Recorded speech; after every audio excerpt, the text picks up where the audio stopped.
Recall a moment in life when you pushed yourself to the edge. You drained every last drop of energy chasing something, a relationship, a dream, a flawless outcome. But the tighter you clung, the more you tried to control, the further everything slipped away. Then one day, out of sheer exhaustion, you let go.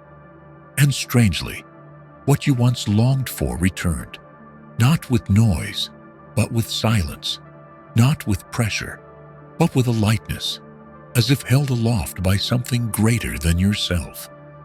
This is not luck. It is the quiet force of conscious surrender, one of the profound paradoxes unveiled by Stoic wisdom. When we cease forcing life to bend to our will, it begins to unfold in its most subtle and wondrous way. Today's message is an invitation, not merely to exist, but to live with inner strength, with intelligent detachment, and with a freedom that begins from within. 1. Letting go does not mean giving up. In today's world where we are urged to always push forward, to seize and conquer, the idea of letting go is often mistaken for weakness or failure. We are taught that to succeed, we must be proactive, always in control, always on top of every situation. From this perspective, letting go is misunderstood as surrendering, abandoning goals, or a sign of resignation.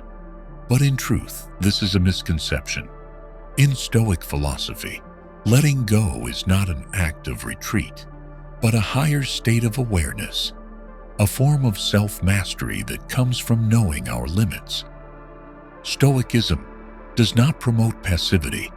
On the contrary, it emphasizes the clear distinction between what is within our control and what is not. Our thoughts, emotions, and actions, that's our domain. But everything else, other people's behavior, outcomes, external circumstances, lies beyond our grasp. Thus, letting go doesn't mean giving up or shirking responsibility. It means refusing to waste energy on what cannot be held. It's how we maintain inner stability in an ever-changing world. Seen through this lens, letting go becomes an intentional act. It's the choice to resist being dragged around by the illusion of control, a delusion that breeds anxiety and stress. We let go, not from helplessness, but from the clarity that clinging too tightly only leads to exhaustion and confusion. Like gripping a rope that's being pulled too hard, the tighter we hold, the more it hurts. Only when we loosen our grip can peace return.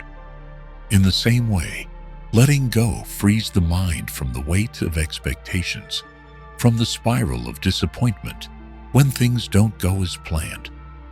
A classic Stoic metaphor is that of the sailor at sea. He cannot control the wind or the current, but he can adjust his sails, his stance, and remain calm amid the storm. Letting go, in that sense, is not lying down to die, but ceasing to fight the natural order and learning to work with it. This is the true nature of letting go. Not resistance, but wise participation in the flow of life. In reality, many try to reach their desires by controlling every element, timing, people, circumstances. They plan meticulously, expect precise outcomes, and believe that with enough effort, done the right way, success is guaranteed. But when the results fall short, due to forces beyond their control, they feel defeated, blame themselves, even abandon their dreams. This leads to a paradox. The more we try to control success, the more fragile we become in the face of failure. The one who understands the philosophy of letting go is different. They still strive, but are not bound by the result. They act from a place of grounded purpose, unmoved by what lies beyond their reach. It's important to stress that letting go does not mean ceasing to act. It's not avoidance, nor withdrawal from life. In fact, those who practice letting go often act more effectively because they are not distracted by fear or ambition. They work with awareness, focusing on each step, each action, without being haunted by the end goal. This creates a deeper freedom of mind. They are no longer driven to achieve, but to do, with clarity and full presence. Another insight is that when we release the urge to control everything, we begin to notice signals previously missed, drowned out by our mental noise. We become more attuned to opportunity, more agile in response, more discerning in choice. We no longer force life to follow a pre-written script, but instead listen to what is real, adjust to the flow, and respond wisely to each specific moment. This is the difference between letting go and giving up. One is the proactive stance of one who understands life. The other, the passive retreat of one who quits. Furthermore, understanding the difference between letting go and giving up cultivates patience, a key Stoic virtue. Those who release their expectations do not fall victim to disappointment. They know that life unfolds in complex patterns, often beyond our comprehension. So instead of forcing life to meet their schedule, they learn to receive what comes at the right time, in the right form. They don't wait to live. They live fully in the waiting. A simple image, planting a seed. We cannot make a tree grow faster by pulling it upward, nor can we scold the soil into speeding up the sprouting. Our task is to water, to care, to protect. The rest belongs to nature. Likewise, in life, some things require time, require process. Letting go doesn't mean withdrawing effort. It means ceasing to force outcomes. Stoicism teaches that peace doesn't come from things being perfect, but from no longer being enslaved by the need for perfection. When we see that letting go is not failure, but a deep understanding of our limits and of the world's, we begin to live differently. We act not to control life, but to move with it, mindfully, calmly, wisely. When the mind no longer clings to the need to command everything, we feel lighter. The invisible burdens, worry, expectation, disappointment, begin to lift. And in that space, the miraculous begins to emerge. Life responds in a different language, not the harsh noise of control, but the quiet harmony of order without force, of success, born from balance, not pressure. 2. Strength comes from stillness, not impulse. In modern life, where speed is prized and instant action is the norm, stillness is often dismissed as passivity. People believe that to succeed, one must always be doing, always moving, always reacting quickly. But from the Stoic viewpoint, stillness is not slowness or indecision. It is the ground of inner strength, the very thing that enables right action instead of reactive impulse. Stoic thought holds that only in stillness can one hear the inner voice, distinguish what ought to be done from what is merely emotional compulsion. When the mind is undisturbed by fear, anger, or desire, it becomes clear, steady, capable of wise decisions. This is true strength, not doing more, but doing what is right.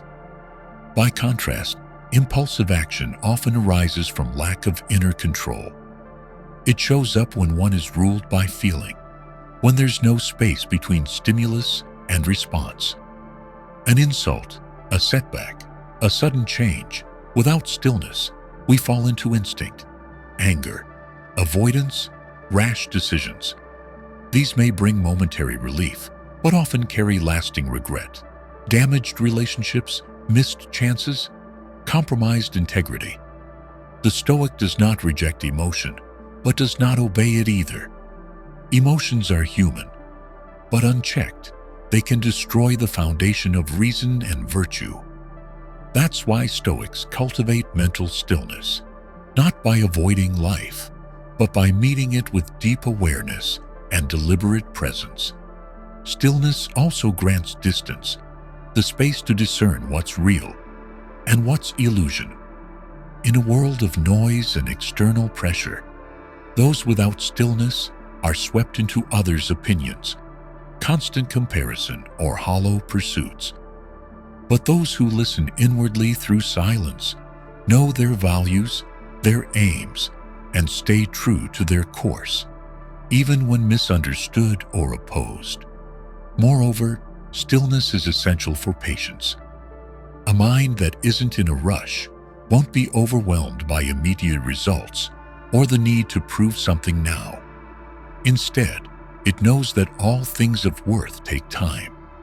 The Stoic acts with intention, not fear, and doesn't demand control over outcomes. They create space for natural processes to unfold, like a farmer who plants the seed and patiently waits for the harvest, without digging it up each day to check its growth. A clear mark of strength from stillness is the ability to delay reaction. In crisis or failure, those without inner calm overreact. They lash out, make poor choices, or respond defensively. But one who practices silence creates a pause, a small but vital moment between event and response. That pause is where reason enters, where wisdom has room to guide action. Stillness in Stoicism is not isolation or withdrawal. It doesn't ask us to retreat from life, but to stay present without being swept away.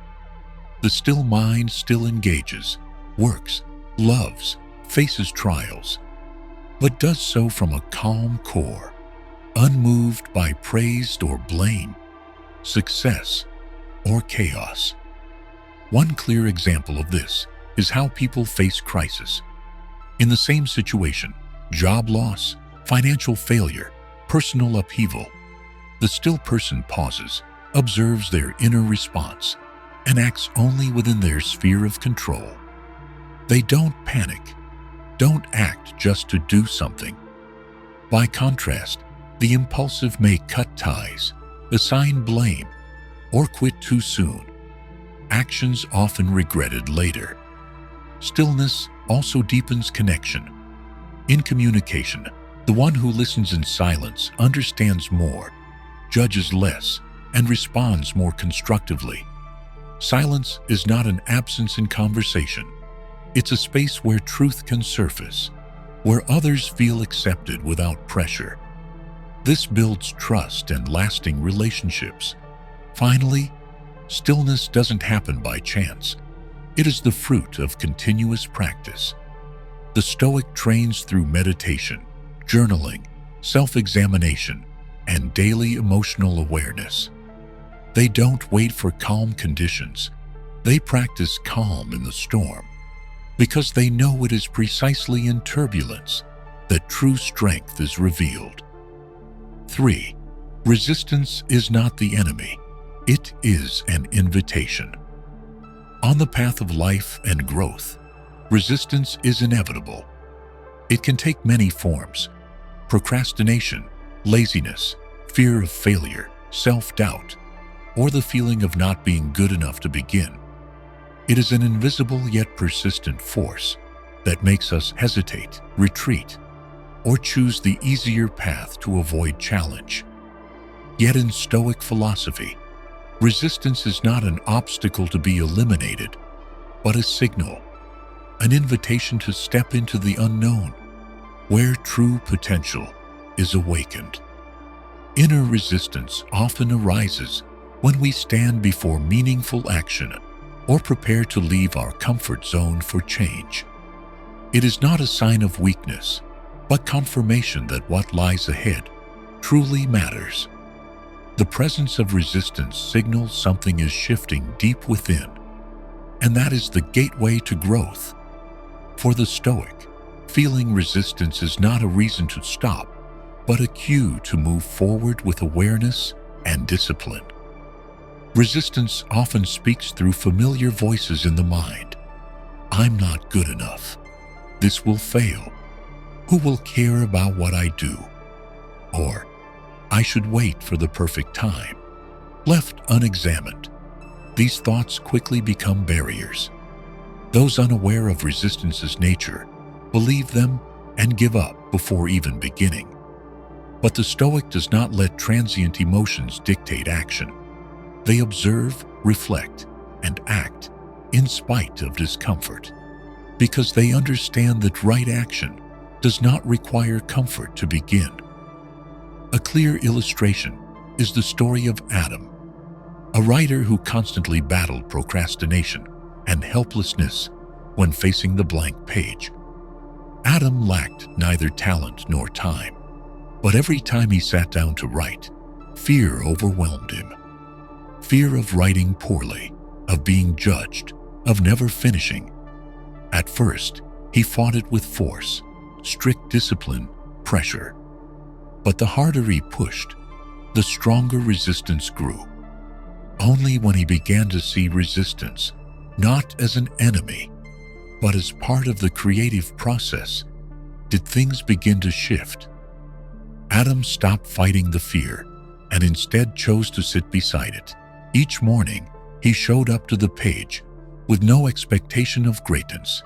He simply wrote, regardless of quality, regardless of feeling, and gradually the words flowed. Not because fear vanished, but because he no longer let it control his actions. This is the core Stoic lesson. Emotions, including resistance, cannot be wholly controlled, but our response to them is always a choice, and that choice is the essence of freedom. Resistance can also be seen as a defense mechanism of the mind. It arises when we near something meaningful, because meaning often comes with risk, the risk of pain, failure, or rejection. The mind, tasked with protecting us from hurt, triggers resistance as a way to pull us back into safety. But if we keep avoiding those risky places, we never grow. The Stoic knows this. They don't seek safety at all costs. They live by virtue and value, even if it means walking into discomfort and uncertainty. In their mental training, Stoics see resistance as a test of resolve and reason. Rather than fleeing, they learn to sit with it, examine it, ask, what exactly am I afraid of? Is this truly dangerous or just imagined? What can I do right now to act according to principle, not emotion? These questions create space between stimulus and response, space where conscious choice emerges, not unconscious reaction. Importantly, resistance never disappears completely. It is a natural part of a meaningful life. Even those with experience, success, and hardship behind them still face it. The difference lies in how they treat it, not with combat or avoidance, but with acceptance and companionship. In that acceptance, resistance becomes fuel for inner strength. Stoic philosophy teaches that the path of true growth always runs through adversity. And the first adversity we must face is ourselves, our hesitation, our fear, our resistance. There is no easy road to maturity. Those who expect a smooth journey without discomfort will remain at the starting line. But those who understand resistance's nature walk alongside it, deliberately, patiently, unfooled by emotion. When we view resistance as an invitation rather than an adversary, we begin to change how we walk through life. Discomfort is no longer a red light, but a signpost that we are on the right path. We no longer avoid inner challenge, but step into it with the spirit of a humble learner and a resilient warrior. Ultimately, the greatest reward of facing resistance is not outer achievement, but inner transformation. Each time we move through internal barriers, we gain a deeper freedom with ourselves, no longer manipulated by emotion, no longer trapped in cycles of delay and disappointment. Instead, we begin to trust ourselves, not because fear is gone, but because fear no longer stands in the way. 4. Let go of expectations. Return to the present. Expectation is one of the root causes of anxiety, disappointment, and suffering. It often arrives disguised as hope. We want things to happen in a certain way, at a certain time, with a certain outcome. When reality fails to meet those conditions, negative emotions arise: anger, sadness, self-blame, even despair. From the Stoic perspective, expectation is a subtle attachment to what lies beyond our control. Stoicism does not reject goals or dreams, but it warns that clinging tightly to specific outcomes leads to the loss of inner peace. When action is tied to mandatory expectations, we are no longer free. We no longer live in the present, but dwell in a constant "not yet," a vague, uncertain place that leaves the mind tense. This tension comes not from the act itself, but from the belief that things must unfold exactly as scripted to be right. Letting go of expectation is not the same as letting go of desire or responsibility. Rather, it is how we return to the one thing we can truly control: the present. Only in the present moment can we act, choose, and express virtue. The past is gone. The future has not arrived. Everything else is imagined. The Stoic lives fully in each moment, not because they don't care about outcomes, but because they know clarity exists only where the mind is free from what hasn't happened. Expectation can also be seen as a form of conditioned happiness. We attach our well-being to something external. If this happens, I'll be happy. If that person changes, I'll be satisfied. If I succeed, I'll feel whole. But this dependency makes us fragile. If the condition fails, loss and lack rush in. The Stoic sees this clearly and chooses a different path. Rather than placing happiness in the future, they find fulfillment in the present act. A common symptom of expectation is anxiety. When the mind drifts into future scenarios, it exhausts itself before anything even happens. We lose the ability to enjoy the now, as all attention is drained by what may never come. In this state, the mind becomes a constant forecasting machine, asking, "What if?" Stoicism teaches us to resist that pull, to focus instead on what is here now, the task before us, the thought arising now, the action within reach. Letting go of expectations also means accepting uncertainty as part of life. The world operates on a vast order we cannot control. No matter how well we prepare, there will always be surprises, deviations, failures. Expecting life to follow our will denies its ever-changing nature. The Stoic, on the other hand, accepts uncertainty as fact, not with passivity, but without illusion of control. A metaphor that clarifies this is the image of a person rowing on a river. They can control the oars, their direction, their reaction to the current, but they cannot change the river's flow, the wind, or the water level. If they expect a straight river, calm water, and sunshine, every bend will bring panic. But if they focus on rowing well, staying balanced, observing carefully, then no matter how the river turns, they remain steady. This is the spirit of releasing expectation, not giving up, but acting without chaining effort to outcome. Another form of expectation is attachment to our future self-image. We create an ideal version of ourselves, more successful, more admired, more loved. Then we compare it to who we are now and feel disappointed, inadequate, or unmotivated. The Stoic avoids this trap by focusing on steady progress, not chasing an ever-shifting ideal. They judge themselves not by future achievements, but by the integrity of their present actions. Letting go of expectations is also how we build a healthy relationship with reality. Instead of comparing what is to what should have been, the Stoic accepts things as they are. Nothing added, nothing subtracted, no judgment. This doesn't mean they oppose change, but they begin from truth. From that grounding, their actions aim not to escape reality, but to improve it from within.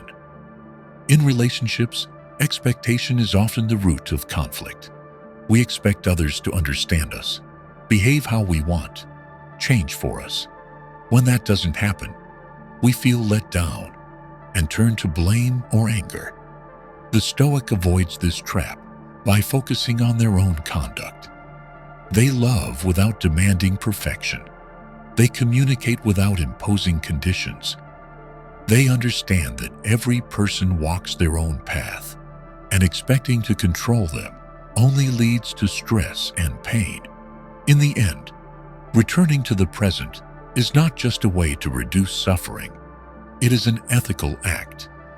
Only in the present can we express integrity, courage, compassion, and discipline, the core values of Stoicism.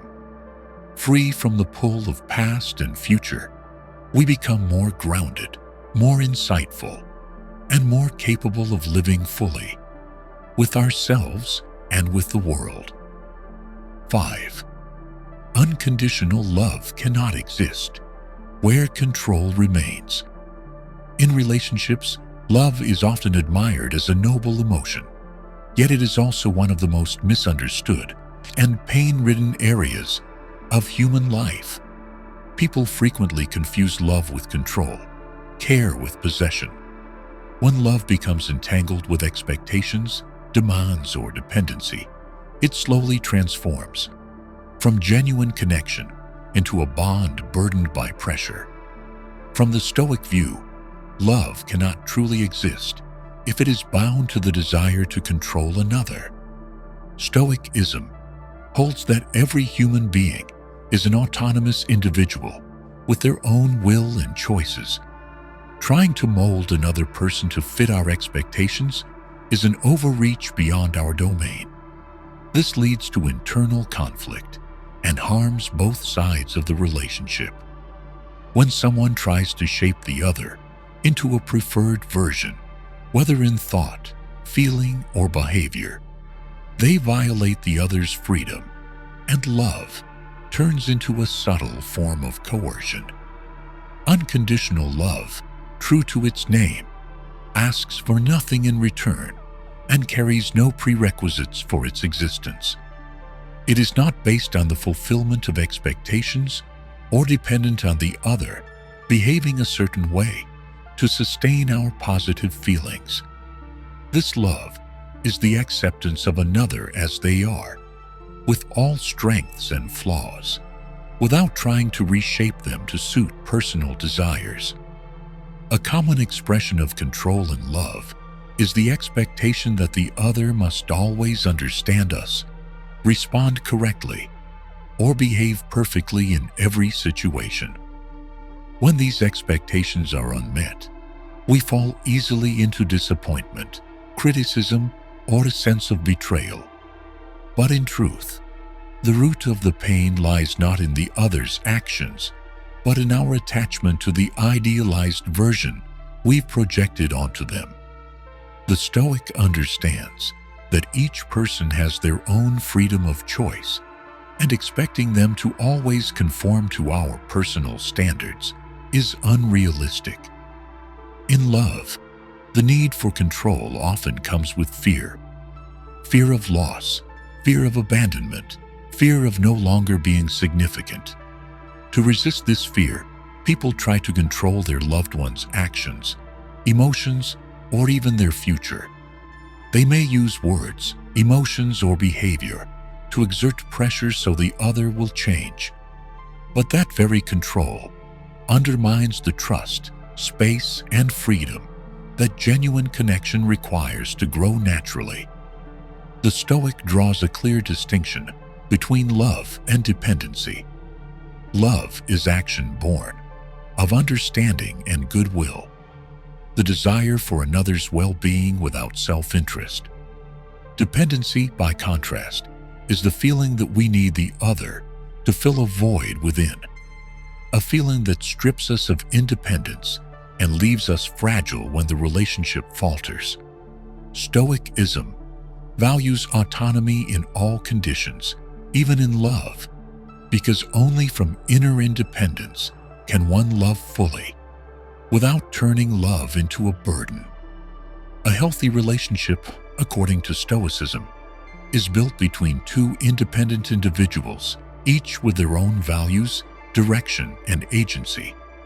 They come together not to fill what's missing, but to grow together and share a way of life.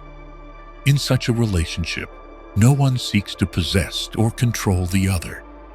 Instead, there is companionship, without coercion, without demands for self-sacrifice.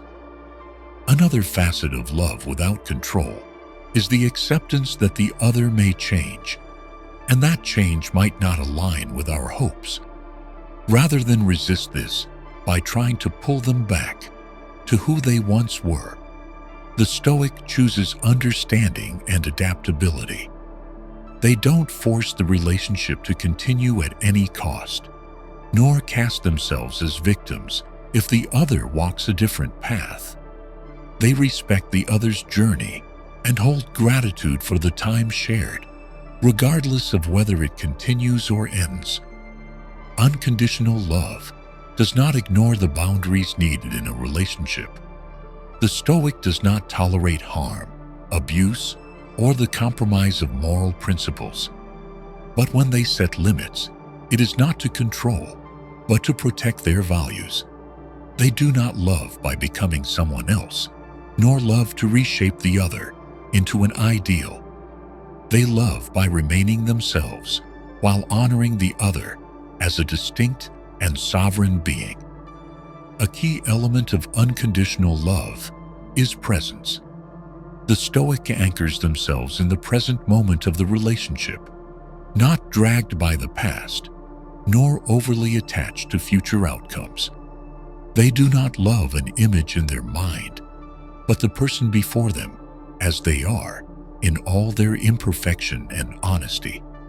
Presence allows deeper listening, clearer understanding, and an absence of judgment or external projection.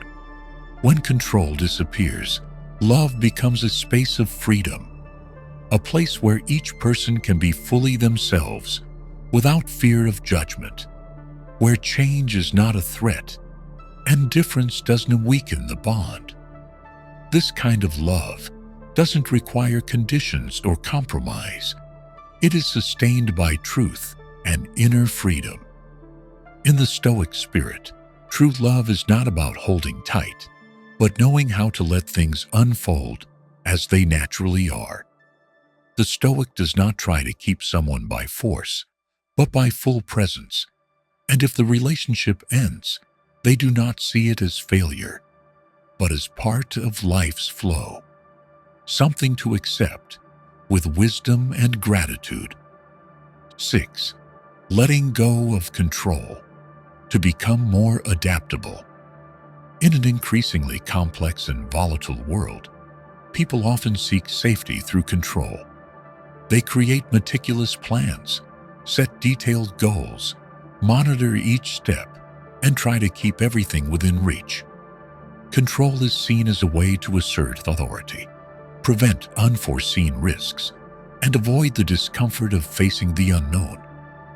But from the Stoic perspective, this need for control is one of the root causes of stress, disappointment, and rigidity. 3 forces that weaken our ability to adapt and respond wisely to reality. Stoic philosophy draws a clear line between what can be controlled and what cannot. What can be controlled belongs to the inner world, attitudes, perceptions, values, moral actions, and personal responses. Everything else, whether other people's behavior, external outcomes, unexpected events, lies beyond direct influence. When we try to control the uncontrollable, we place ourselves in constant conflict with reality.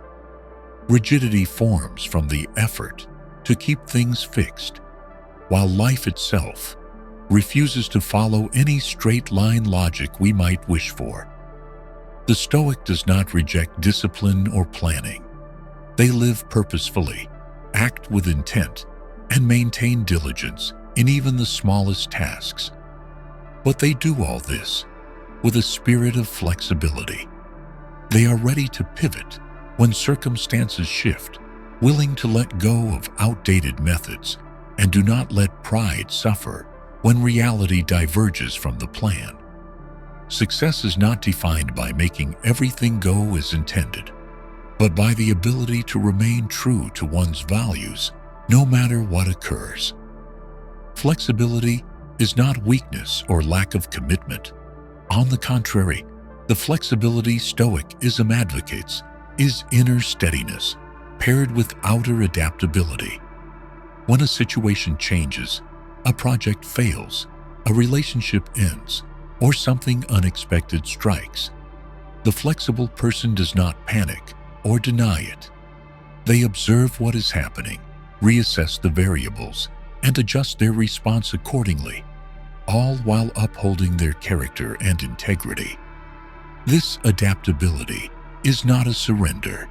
It is a clear sign of mental strength. It is important to recognize that the drive for control often stems from fear of loss, failure, or harm.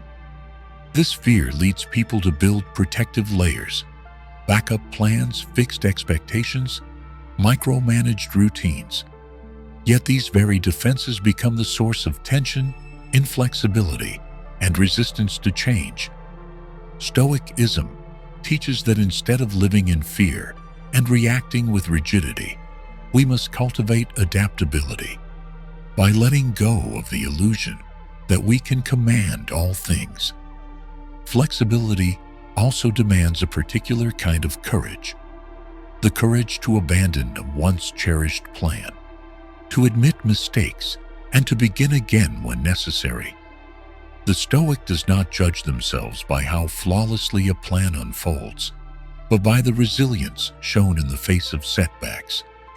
A plan may fail for countless reasons beyond our control. Circumstances shift, people change, environments evolve, but our response is always a matter of choice. And in that choice, flexibility is what keeps us from breaking and enables us to keep moving forward. Flexibility is especially vital in personal and social relationships. When people try to control others' thoughts, actions, or feelings, relationships become stifled and trust erodes. But where flexibility exists, accepting difference, respecting choice, avoiding force, relationships have the space to grow naturally. The Stoic maintains clear boundaries between their own responsibility and others' freedom. They do not reshape others to fit themselves. They reshape themselves to uphold harmony without abandoning core values. In work and career, flexibility is even more crucial in the face of rapid and uncertain change. The rigid seek to preserve the status quo out of fear that change equals loss. The flexible see new conditions, learn quickly, pivot when needed, and seize opportunity even amid adversity. This not only enhances adaptability, but also promotes mental stability. They are not anchored to fixed outcomes, but to a steady mind. Stoicism emphasizes that life is not a series of events to be controlled, but a continuous flow to be intelligently partnered with. The Stoic does not fight reality, but learns to engage with it wisely. They don't label life as good or bad.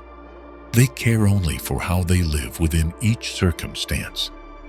This outlook fosters flexibility, not broken by hardship, not swayed by praise or blame, and never trapped by rigid expectations. Letting go of control is not passivity or resignation. It is a conscious act of freeing energy from what cannot be changed and redirecting it toward what can. Our responses, our thinking, our behavior. Flexibility, then, is not merely a survival skill, but a clear expression of wisdom and strength. 7. The capacity to live from wholeness, needing nothing to be yourself. Modern humans live in a consumer culture where self-worth is often tied to possessions, achievements, or becoming someone else. When I get this car, I'll be happy. If I'm recognized, I'll feel valuable. Only when someone loves me can I truly be myself. Such statements are not only common, but reveal a core belief that we are not enough as we are, that something external must complete us. From the Stoic perspective, this belief is the root of dependence, insecurity, and a loss of freedom. Stoicism teaches that a person is already whole when they live in alignment with reason, virtue, and inner character. True worth does not come from recognition, achievement, or material gain, but from how one behaves in each moment, with oneself, with others, and with the world. When one no longer depends on having something to feel complete, they begin to live with a profound inner freedom, a state philosophers call autarkia, or self-sufficiency.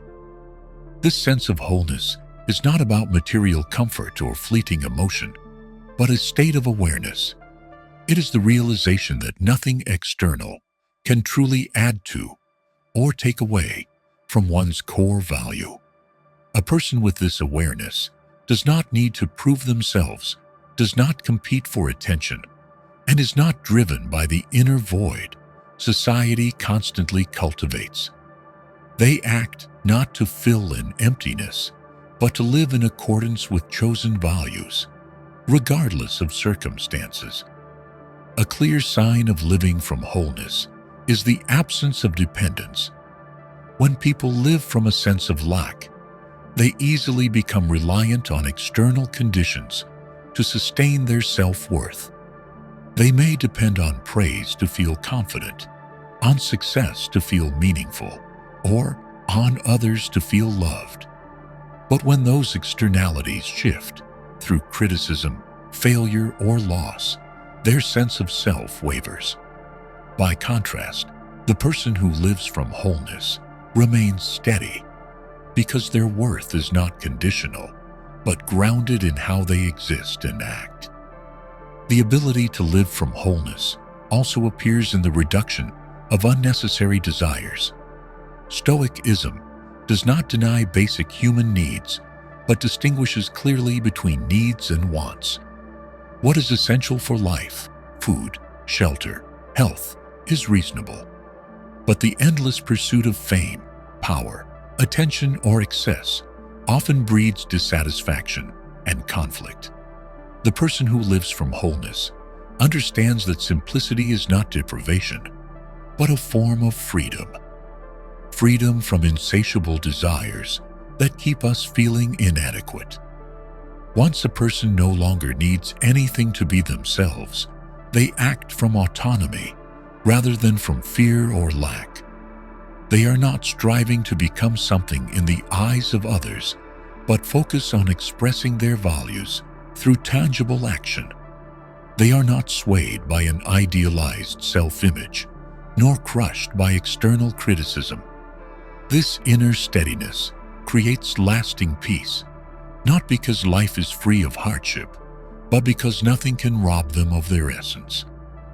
A key Stoic insight is that being yourself is not a goal to reach, but a present reality to recognize.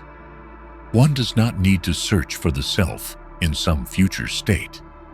The task is to peel away false layers, expectation, fear, comparison, to return to what has always been there.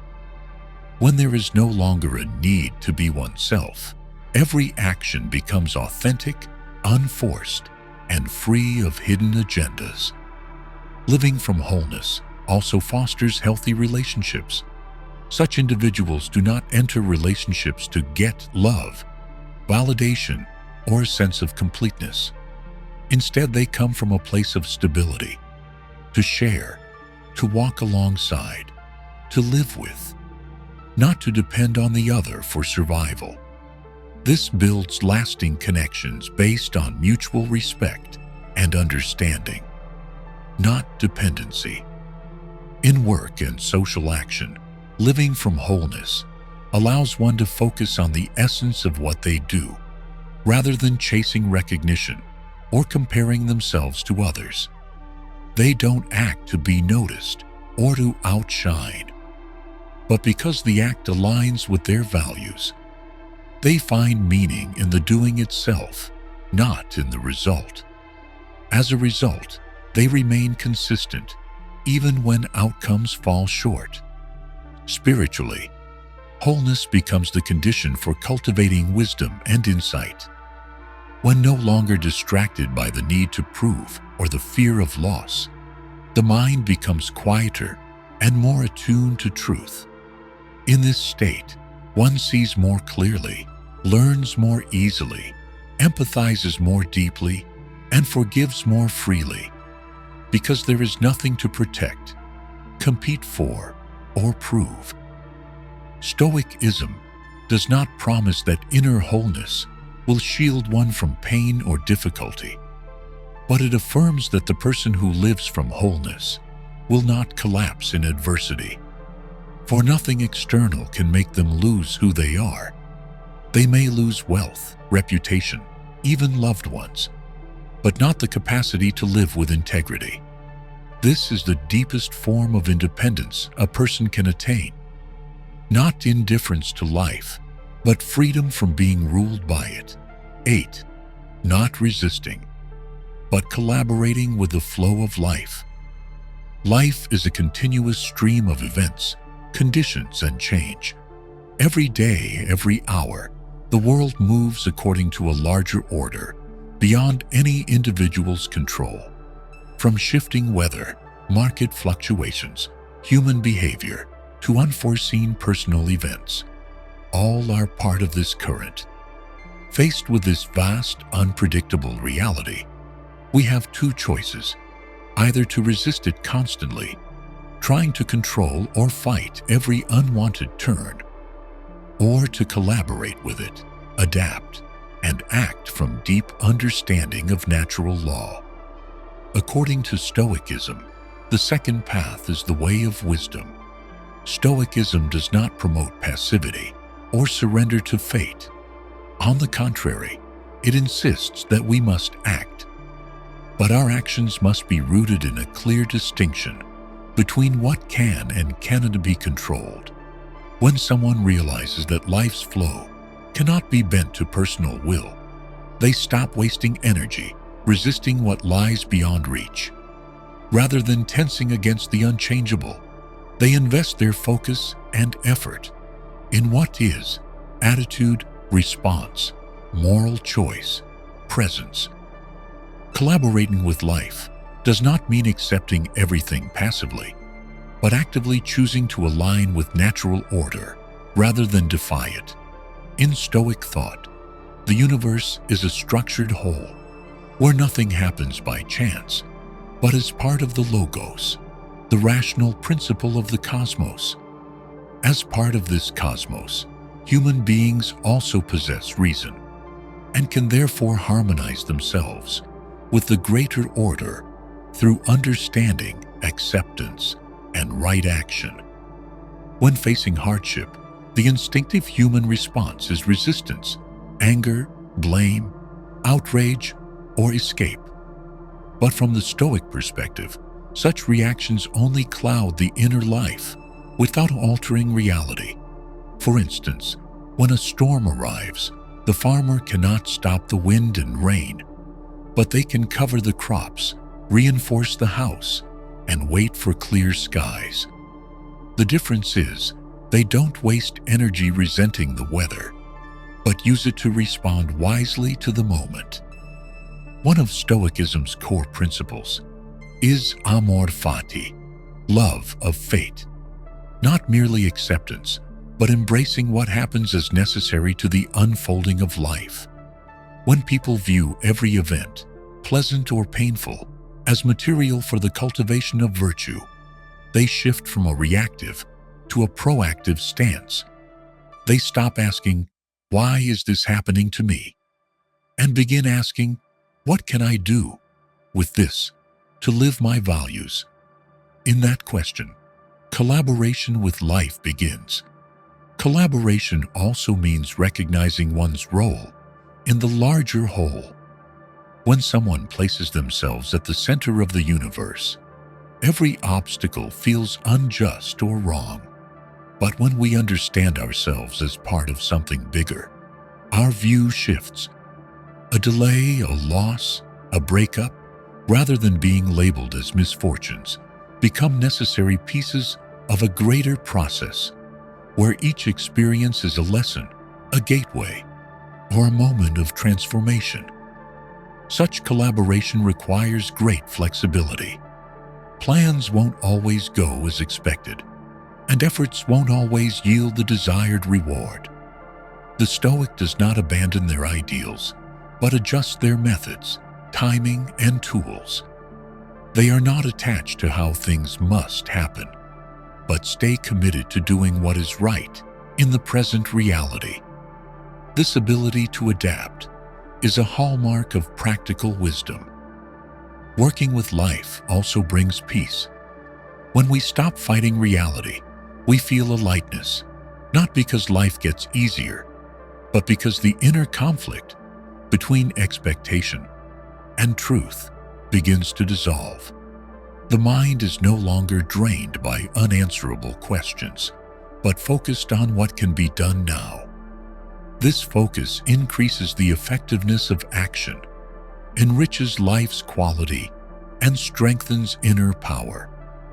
In relationships, collaboration over resistance fosters deeper understanding. Instead of trying to change others or resist differences, the Stoic listens, adjusts, and stands firm in values without imposing. They see that each person has their own context, character, and path. Expecting others to think and act like us is itself a resistance to nature. Acceptance of difference and appropriate response builds bonds that are durable, mature, and deep. A metaphor for this spirit is the Stoic fighter. He doesn't fight to destroy every obstacle, but trains to turn obstacles into tactics. When pushed to the ground, he doesn't panic, but uses the force to shift position, reset his stance, and counter with grace. Every situation, favorable or not, becomes material for intelligent, virtuous response. His mastery lies not in brute strength, but in wisdom and harmony with the motion of life. Ultimately, collaborating with life doesn't guarantee ease, but it is the only path to lasting composure, awareness, and resilience in a volatile world.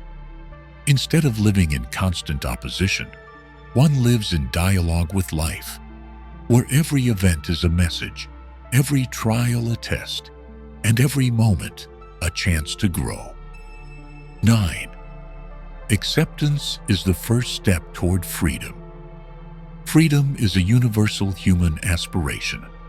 Across cultures and throughout history, people have sought a state in which they can live authentically, unbound, unoppressed, and unaffected by external control.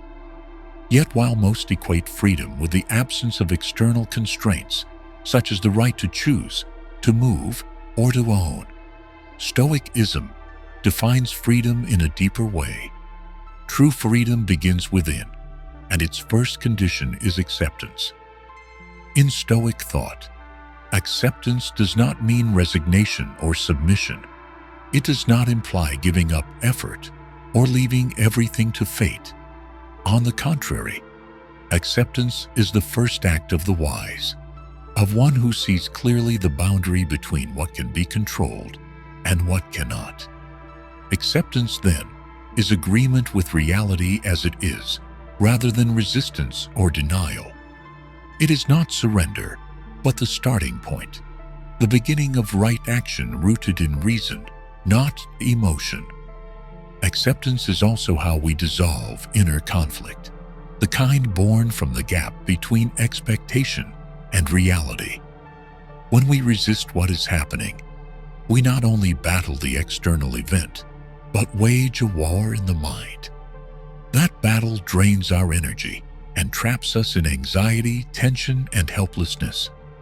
But when we pause, observe, and accept things as they are, the mind begins to quiet. And in that stillness, freedom starts to form. Not because the world has changed, but because our perspective has. One clear example is the acceptance of death, something Stoic philosophers consistently emphasize. Death is inevitable, beyond our control, and a natural part of the life cycle. When we deny this truth, we live in fear, avoidance, and futile attempts to control the uncontrollable. But when we learn to accept death as a law of nature, we begin to live more freely, with the courage to act, to speak truthfully, to live with purpose, because we are no longer ruled by that invisible fear. Acceptance here does not lead to passivity, but liberates us from illusion. Acceptance is also crucial to emotional regulation. When negative emotions arise, like anger, sadness, or disappointment, the usual response is to resist them, suppress them, or flee. But in Stoic philosophy, emotion is not an enemy to be eliminated, but a signal to be observed. The Stoic does not let emotion dictate behavior, but neither do they deny its presence. They accept that emotion is part of being human, and through that acceptance, they create space between emotion and response, a space where reason can guide action rather than impulse. Accepting reality is also the foundation of effective action. When a situation occurs, the first task is to see it clearly, without embellishment, without dramatization, without denial. This allows us to begin from a stable place, the truth. Only by standing firmly in truth can we choose the right response. If someone is fired, resistance may lead them into blame, self-pity, or resentment. But if they accept the situation calmly, they gain the ability to find a new path, turn the setback into opportunity, and act with agency. Acceptance also helps us sustain healthier relationships. In personal connections, trying to change others to match our expectations often leads to conflict and hurt. The Stoic understands that no one has the right to control another's thoughts, behavior, or feelings. Rather than fight against difference, they choose to accept it, not because they condone every action, but because they respect the freedom of each person.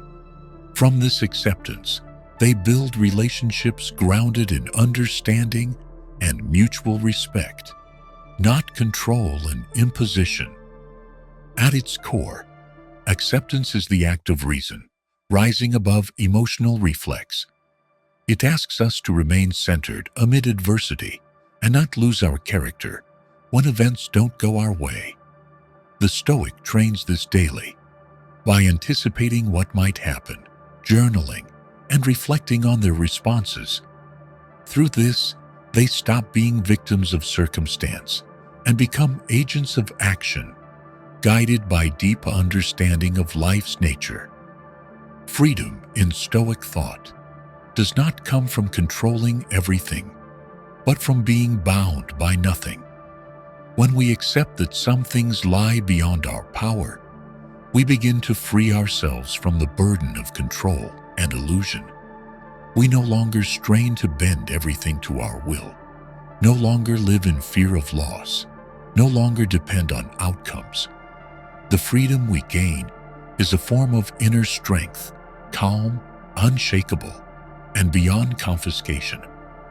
Acceptance is the first, but also the necessary and indispensable condition for entering the state of true freedom.